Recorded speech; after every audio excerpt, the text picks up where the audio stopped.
আমিও শেষ করে দিব। হ্যাঁ, আমিও শেষ করে দিব অল্প সময়ের মধ্যে। আমার কথার মাঝখানে জীবনে করে কথা বলতে দেখছেন? এটা কোন সিস্টেম? এই প্রস্তাব দেওয়াটা বেয়াদবি।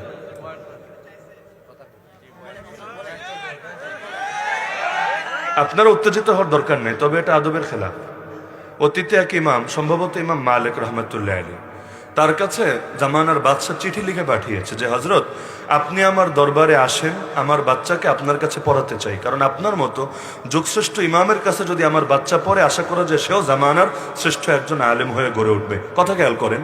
তো যখনই চিঠি এসে পৌঁছলো, যে চিঠি নিয়ে আসলো তিনি তাকে বলে দিলেন যে তোমার বাদশাকে গিয়ে বলবা, এলেম কারো দুয়ারে যায় না, এলেমের দুয়ারে আসতে হয়।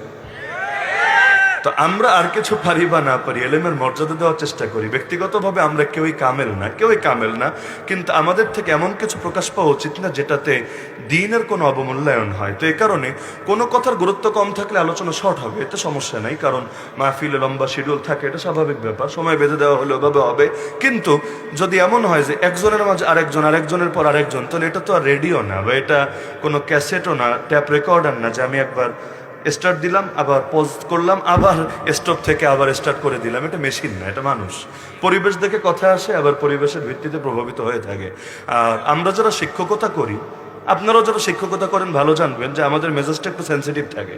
ছাত্রদের অবস্থা দেখে দেখে শিক্ষকরা কিন্তু কথা বলতে থাকে, ছাত্র যেমন শিক্ষকদের কথা আসে তেমন। তা আমাদের ওয়াজ মাহফিলটা হলো অপশনাল, শিক্ষকতা হলো আমাদের মূল পেশা বা মূল দায়িত্ব। এটা কোনো পেশা না, মাহফিল কোনো পেশা না, এটা হলো দিনের দাওয়াতের খাতিরে যাওয়া। মূল আমাদের কাজ হলো শিক্ষকতা করা। তো শিক্ষকতা করতে করতে মেজাজটা এমনি একটু সেন্সিটিভ থাকে। তা আমি চেষ্টা করছি মোটামুটি একটা বার্তা দিয়ে শেষ করার জন্য। তো লম্বা হবে না ইনশাআল্লাহ, মৌলিক বার্তা ইতিমধ্যে হয়ে যাচ্ছে।